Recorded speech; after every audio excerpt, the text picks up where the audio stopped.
Wow, to say the least, ladies and gentlemen. Happy New Year. It is January 3rd, 2023, and it is Tuesday. And you know what that means, ladies and gentlemen? Another year and another episode of Tuesday Tao. Reading from Dr. Wayne W. Dyer's Change Your Thoughts, Change Your Life, Living the Wisdom of the Tao. And we've been doing this every Tuesday since about exactly a year ago. I did skip like one Tuesday in this last year.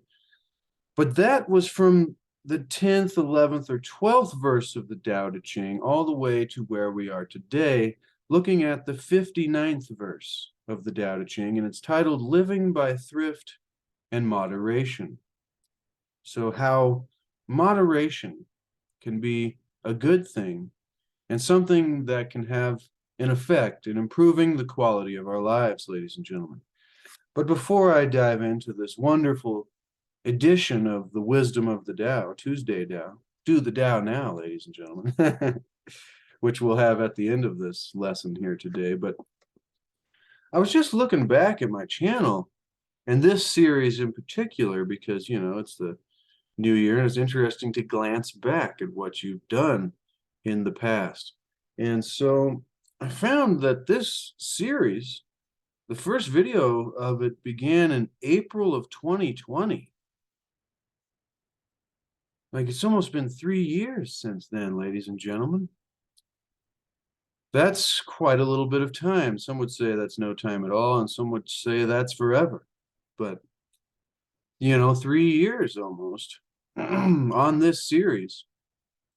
And so it's been a wonderful and a very fun journey, ladies and gentlemen, of me growing and learning and expanding my own, knowledge and wisdom, learning from the Tao, but also going through life.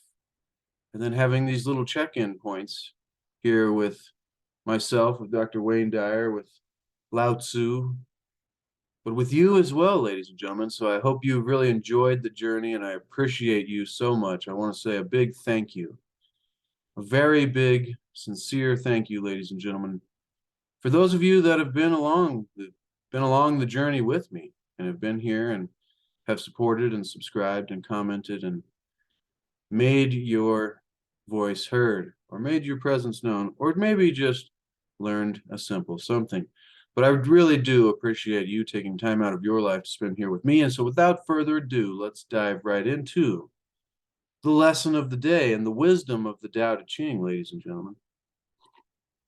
Hope you got yourself a comfy beverage, because that's how I like them, ladies and gentlemen. They got to be tasty, but they also got to make you comfortable. Now, that's why I go for a nice warm green tea. Nice warm green tea. But today, ladies and gentlemen, it is the 59th verse of the Tao Te Ching. Like I said, living by thrift and moderation is how Wayne Dyer titles his extrapolation on this 59th verse from Lao-tzu over 2,500 years ago. And so, being 3 years technically, or well, 2 and almost 3, but being this last year consecutively, almost every week, I'm excited to dive in to another season, because we still got from just about the 60th verse all the way up to verse 81, ladies and gentlemen. I believe, yep, 81 verses of the Tao Te Ching. So we still got 21 to do together, and this has been a great series. Hopefully we make it, ladies and gentlemen. So let's dive right into the 59th verse of the Tao Te Ching. It begins by saying, in governing people and serving nature, nothing surpasses thrift and moderation. Restraint begins with giving up one's own ideas. This depends on virtue gathered in the past. If there is a good store of virtue, then nothing is impossible. If nothing is impossible, then there are no limits. If a man knows no limits, he is fit to lead. This is the way to be deeply rooted and firmly planted in the Tao, the secret of long life and lasting vision. Wow, ladies and gentlemen, that ends and sums up the 59th verse of the Tao Te Ching.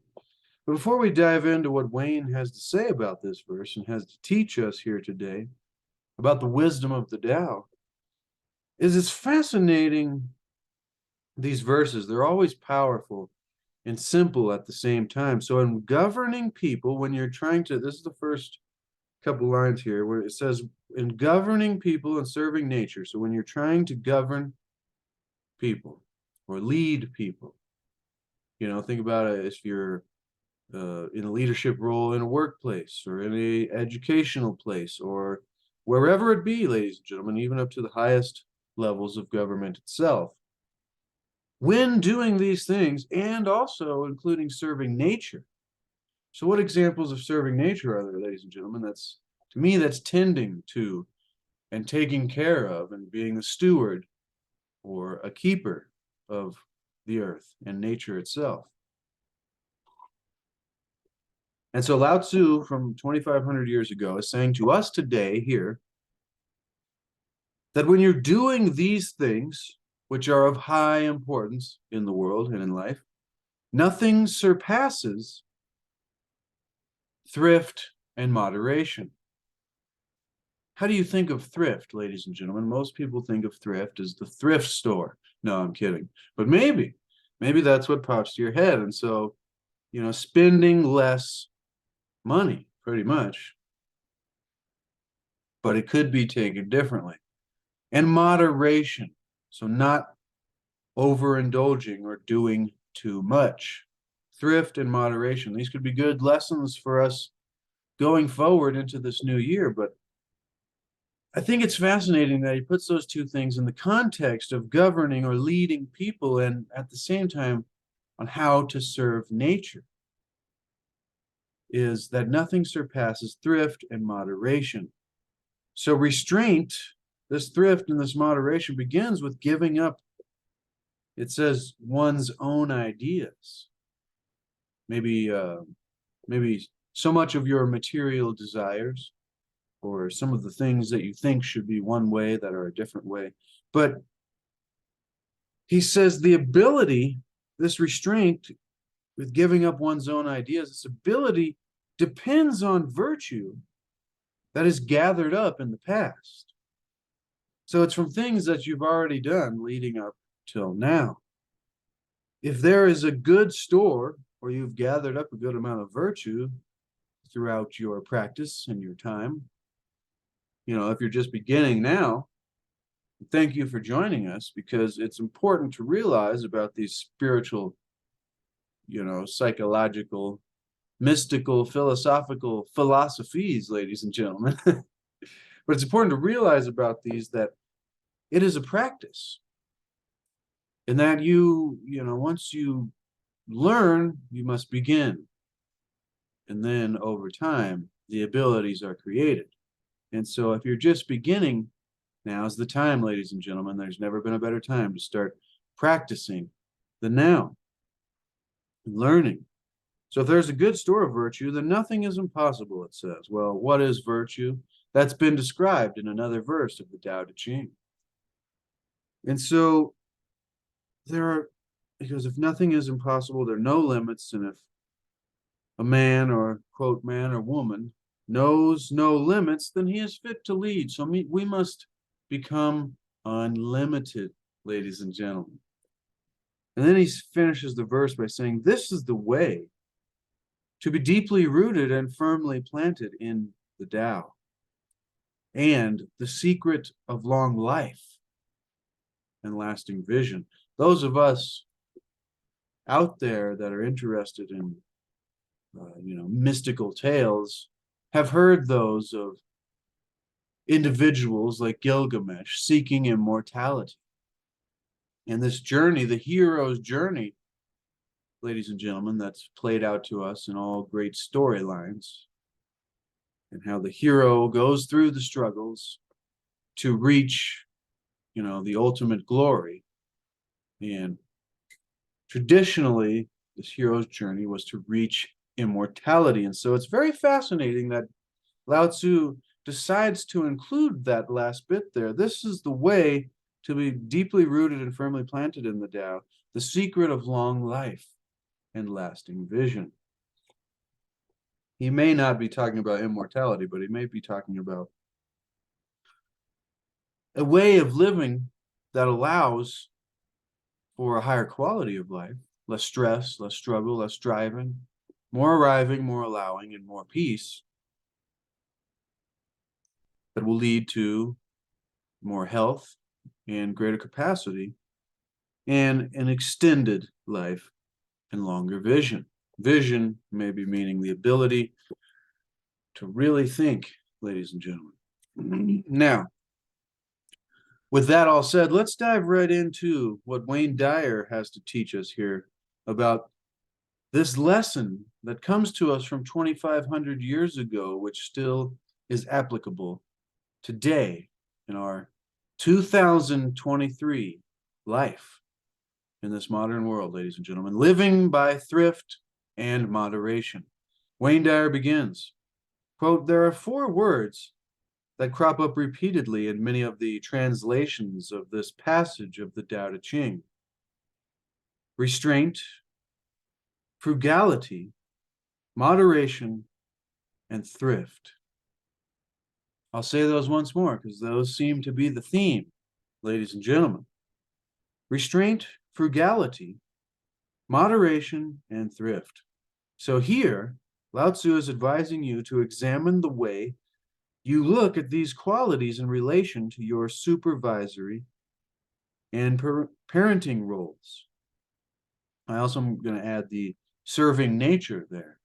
How you look at these things related to these kind of roles. And so Wayne continues, he doesn't say that you should sit on the sidelines and do nothing, but he does counsel you to practice self-control.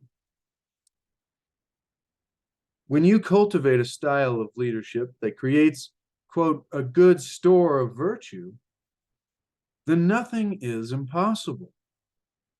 For there are no limits, Wayne says. And he continues, living in thrift and moderation means being in harmony with the world through your generous nature. See, that's a deep one there. Being in harmony, and remember, there's secrets and keys to manifesting in the spiritual philosophy.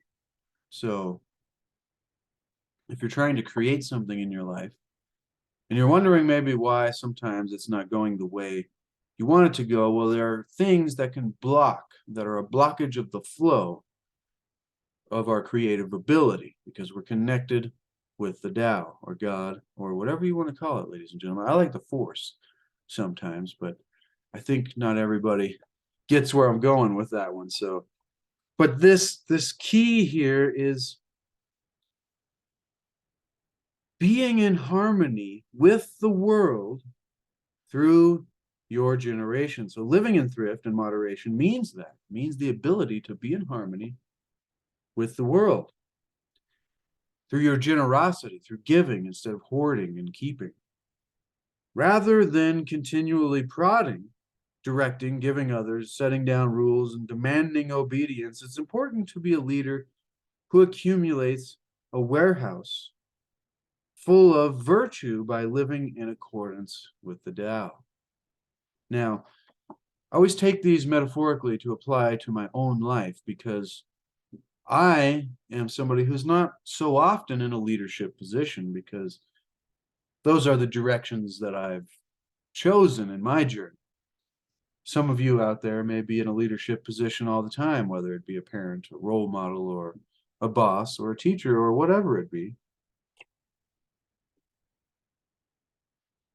Well, I guess that, but we'll continue. See, so I'm extrapolating to apply these philosophies to my own situations, which is how we can really learn from these kind of things, ladies and gentlemen. You must be able to extrapolate and then apply it in relative terms to your own kind of life and see how this fits for you. And so Once again, he says it's important to be a leader who accumulates this virtue by living in accordance with the Tao, or this philosophy that's been spoken about here in the previous 58 verses and this 59th verse here today. When that's what you have to give away, so you can't give away what you don't have, ladies and gentlemen. This is a great Wayne Dyer lesson in philosophy. If there's nothing else that you get from this video today, remember this, ladies and gentlemen, is you can't give away that which you don't have. So if you don't have peace, if you don't have love, if you don't have, anything positive, then you cannot give that away to other people. It's just like money. If you don't have it, of course, you can't give it away. And so if you're trying to give love, ladies and gentlemen, then you better make sure you have it first for yourself. And then you can give some of that storehouse of love, or what he's talking about here, virtue. You can give it away if you have it. So it's important. So he go back to what Wayne's saying here. Quote, when that's what you have to give away, you'll naturally interfere less. Feel joyful knowing that the example you're modeling is helping others make the right choices, as this is the essence of Tao leadership. And so being the example, as Lao-tzu specifically states in the verse here, if a man, that's just parentheses, man or woman, we're not being sexist here, ladies and gentlemen, as Lao-tzu specifically states, if a man knows no limits, he is fit to lead. And so this idea of no limits might be something much deeper than the way we think about it in our daily lives, in this, in a physical sense. But what he's talking about here is living in accordance with your nature by being in harmony with the world through you, through generosity. And when that's what you have to give away, then you'll naturally interfere with what people are doing less often. Because I think you'll naturally know that your interference is actually not helping more often than you would hope, or as often as you would hope and intend. So, this is a deep one. I didn't expect it to go this way. If you're getting value, ladies and gentlemen, consider subscribing. And if you are already subscribed, then thank you. And I won't ask you to do anything else. Until next video, maybe, or at the end of the video. We'll see. But so as Lao-tzu specifically states, if you have no limits, then you are fit to lead in this sense. I'll just say if you have no limits, then you are fit to proceed in your own way, but in harmony with the world and with nature. But people whose lives, continue with what Wayne is saying here, people whose lives are run by rules and dogma and fear, can only do what they've been told to do.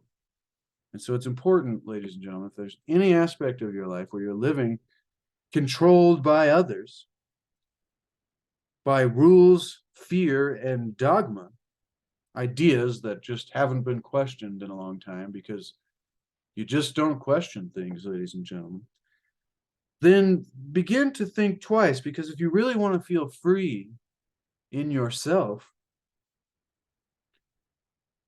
it's like we need to begin to break free from this control, because we choose to allow it to control us, these rules, these dogmas, and these fears, and that we can only do what we've been told to do, ladies and gentlemen, and nothing more. But Wayne continues, the options for self-direction are non-existent for the blindly obedient. So we need to begin to practice restraint, moderation, frugality, or being frugal, ladies and gentlemen, and thrift when making pronouncements about how others must behave. See, this is an opposite perspective. Most people say, don't become blindly obedient, like he was saying there. We need to be self-directed, ladies and gentlemen. Don't just repeat everything you hear, which is, you have to do these deeper thinking processes that really question things and leave it open for debate. And now he's taking it from the other perspective, because we're always saying that, but when we are giving this to other people, this, whatever information it be, we also need to practice restraint, moderation, frugality, and thrift when making pronouncements about others and how they must behave, which is particularly ironic since that's pretty much what I talk about here on this channel. But I'm open to accepting that as a reality. So I'm not denying. And so we need to, this is saying we need to be careful. Pretty much. You can take that many different rabbit holes and directions, ladies and gentlemen, but we'll continue with what Wayne is saying here. Children raised in families where blind obedience is demanded have the highest levels of prejudice when they become adults. Now, he has been and was, a practicing psychologist and therapist. So he has a background to speak on these kind of things, ladies and gentlemen. And so this is interesting. So children raised in families where blind obedience is demanded, no free thinking. Or maybe you could take that different ways. That's just the way I pop that out of my head. But no free thing or no freedom of expression, or, you have to do it this way. Blind obedience is demanded. These children seem to have the highest levels of prejudice when they become adults. Why? Why, Wayne? Because they've been taught to prejudge what's acceptable. So, this blind obedience at a young age later leads to a prejudgment of what is acceptable according to someone in a leadership position.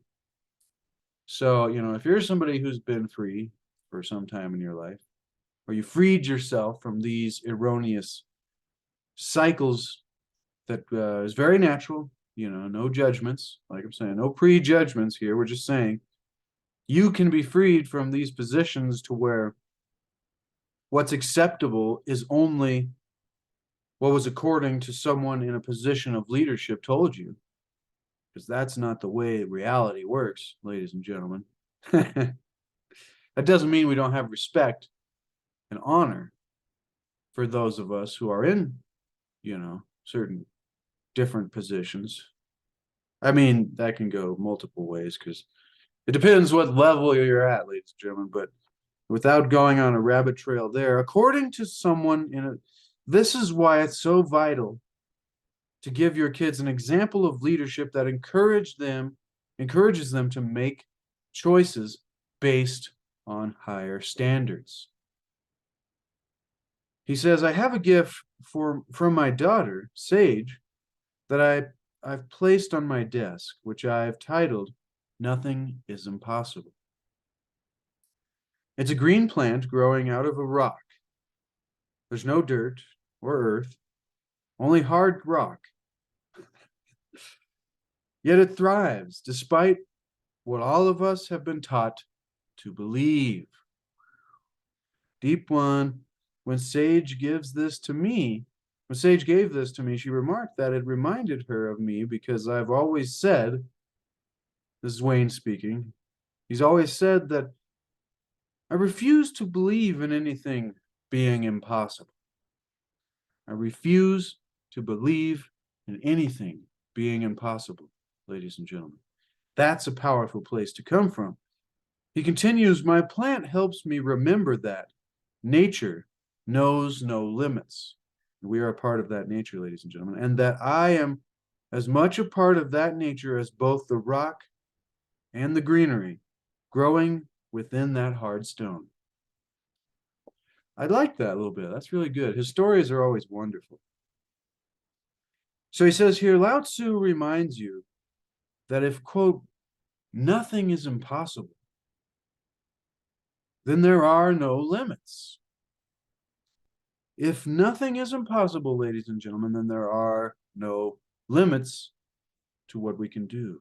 There's no limit to what you can imagine. So practice living, Wayne says, without limits by gathering virtue and modeling it. When you do, you'll see, quote, the lasting vision that Dyer was, or not Wayne, Lao-tzu was describing at the very last line of the 59th verse, which was the secret of long life and lasting vision, being firmly planted and rooted in the Tao, which is a way. Remember, the Tao Te Ching translates to the book or the great book of the way. And so the Tao is the way, ladies and gentlemen. I like to think of the Tao more as the God force that is doing everything, because it's talked about like that in the earlier verses of the Tao Te Ching. But it's also a lifestyle and a way that we can become in tune and in harmony with and connected to this force or to God, as some of us know it. But most of us that think we know God also know that we are separate, which I think we are not separate, ladies and gentlemen. But that's a different debate. But if you've been here long enough, we've already talked about that at length, ladies and gentlemen. And go back and check out the videos we have in this series and the Wisdom of the Ages series, and all the length of this channel and videos that are titled a description of God or the nature or a connection to oneness or all of these kind of things, and you'll discover what I'm getting at there, ladies and gentlemen, because that maybe is the most important first step when it comes to beginning your spiritual journey, maybe stepping out of your religious dogma. Not a put down of any religion, because they're all necessary foundational points for us to understand some basics to get us to begin into a greater journey, a deeper journey. I mean, unless we can finally get to a time in the future of society to where we don't need the dogmatic orthodoxy kind of situations, and we can just bring people into the real spirituality right away. But I think it's not everybody that's interested in the mystical wisdom and spiritual philosophy of the ages, ladies and gentlemen. But we are. So I thank you for being here. And if you are here, you're one of the 1%, ladies and gentlemen. So give yourself a pat on the back, because we are doing good. And this is powerful stuff to be practicing and be learning through our journey. Now, so once again, practicing living without limits by gathering virtue and modeling it. When you do, you'll see this lasting vision in those you've been selected to lead in one way or another, or I'll add those you encounter and spend part of life with, and they'll see it in you too. And so put the wisdom, Wayne says, of this 59th verse of the Tao Te Ching to work for you and your life by taking these two suggestions. Number one, and I've got the book linked in the description below the video, so if you want to expand that, you can get this for yourself to have these for reference on your shelf, ladies and gentlemen. These are good little suggestions at the end of each of these chapters, and they're easy to find. It's literally one page after the beginning of the verse, and you're like, oh, here are two suggestions in a way that we can practically apply this up in the clouds kind of philosophy and wisdom and bring it down to earth, ladies and gentlemen, and put it into action in our life. So number one, gather as much virtue as you possibly can. Well, how do we do that? How do we do it, Wayne? He says, for years, I practiced gathering virtue without even realizing it. He says, I sent out hundreds and thousands of books to individuals and organizations at my own expense, getting into the habit of beginning each day with this act of love. So generosity, ladies and gentlemen, which is a powerful tool and one of the keys to manifesting. And so it's abundance. It's the idea of abundance versus scarcity, and generosity, giving, is connected to the energy of abundance, which is what we, anyways. So the habit of beginning each day with this act of love, this act of giving or being grateful for, or generosity, or feeling abundant. And he says, I spent a great deal of time giving away much of what I earned, almost all of it anonymously. So, not asking for anything in return. I didn't realize it at the time, but what I was doing was accumulating virtue, or what he facetiously called, or jokingly, or, he sillily called them, this virtue, God points. Now, it's a very physical way to look at it, ladies and gentlemen, but if it, gets that concept into your mind to where you can understand it, that he was building up these God points, which is not what it is. So, don't take it the wrong way. We don't build up God tokens. We're creating an alignment through virtuous action and harmonious connection with the world, with nature, with reality, by living the way that we build up, not God points, but if that's the easiest way to understand for you, then building up this virtue, these God points, that is a connection and an alignment with harmony and nature, which I think harmony and nature are like the best descriptors of the force, or the flowing energy, the universal, grand, intelligent, grand organized design, God, whatever you want to call it, ladies and gentlemen, the force. That which beats our hearts. Like, I'm not sitting here like, all right, beat 1, beat 2, hurry up, beat 3, wait, calm down, beat 4. We're not doing that. There are these processes that are automated through the electrical and magnetic natures, and just the nature of nature. It's it's one of these things that's hard to describe, but once again, what breathes our lungs while we're doing our daily tasks? That force is the same thing that takes a tomato seed that is just quiet dust and turns it into a tomato plant, and eventually new tomatoes and more tomato seeds. Ladies and gentlemen, it's a future pull. There is a potential within something that doesn't exist yet, but it has an ability, and given the right circumstances, which is us doing this alignment, this way, this practice, all of the spiritual lessons, not just of the Tao, but the wisdom of the ages, ladies and gentlemen, of the great teachers and the great masters that there have been throughout the ages.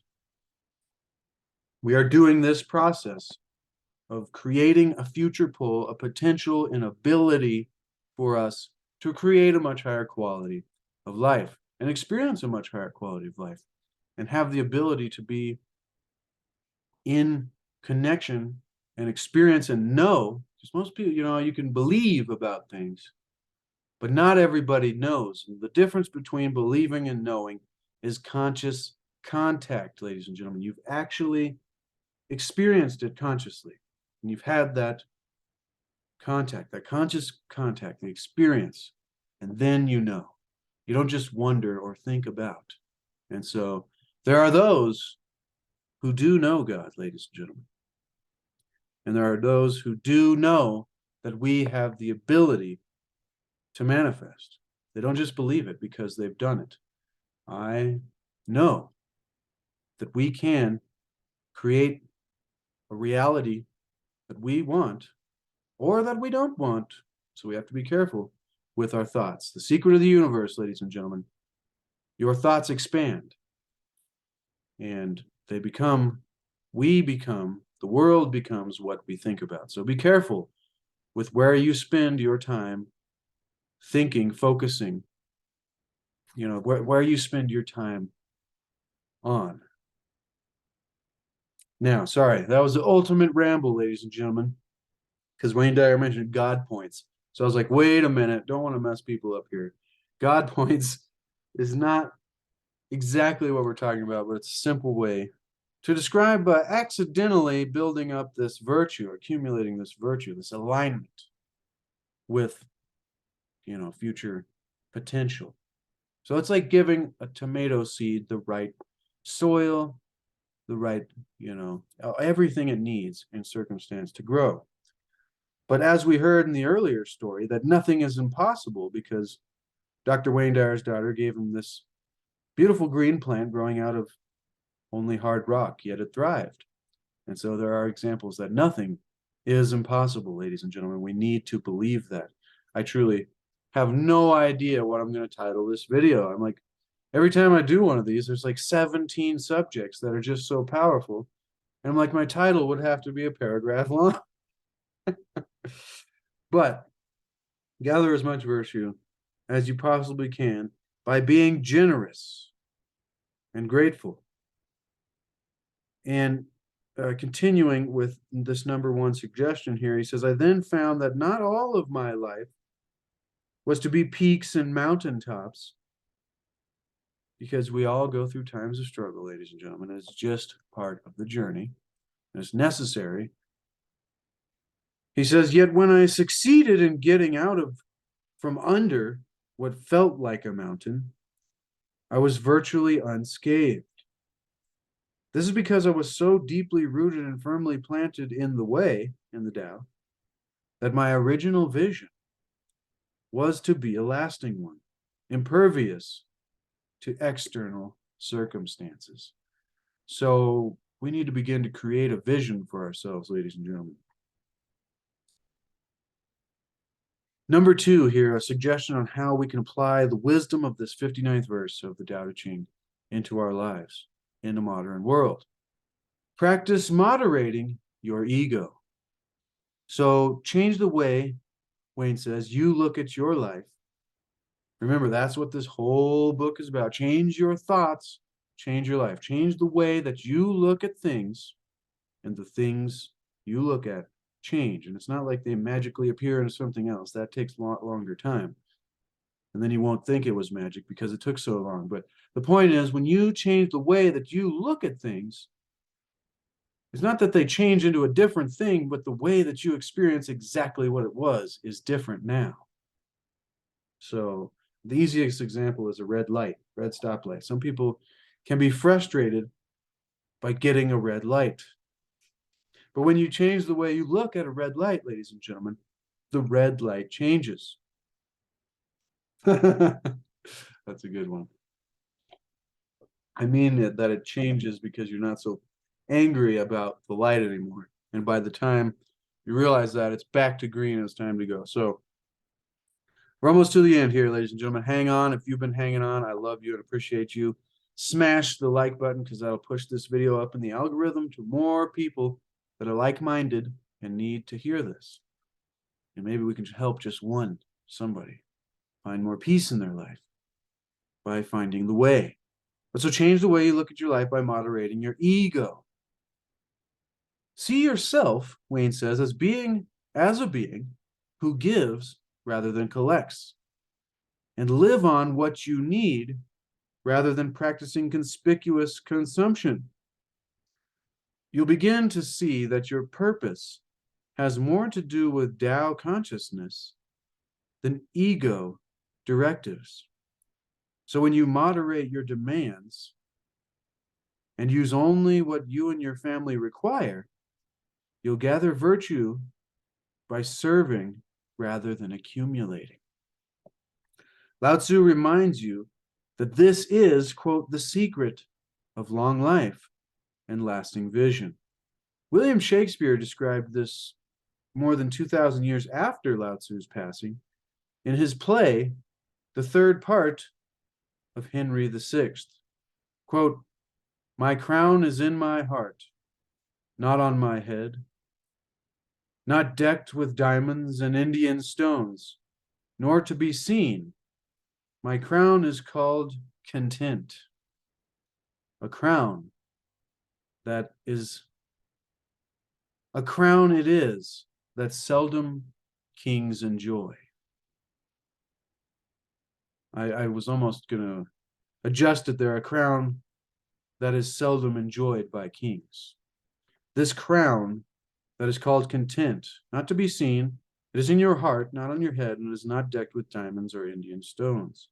It is your ability to be content, ladies and gentlemen. This is a crown that is not seldom, or that is seldom enjoyed by kings, not often enjoyed by those who actually wear the crowns, ladies and gentlemen.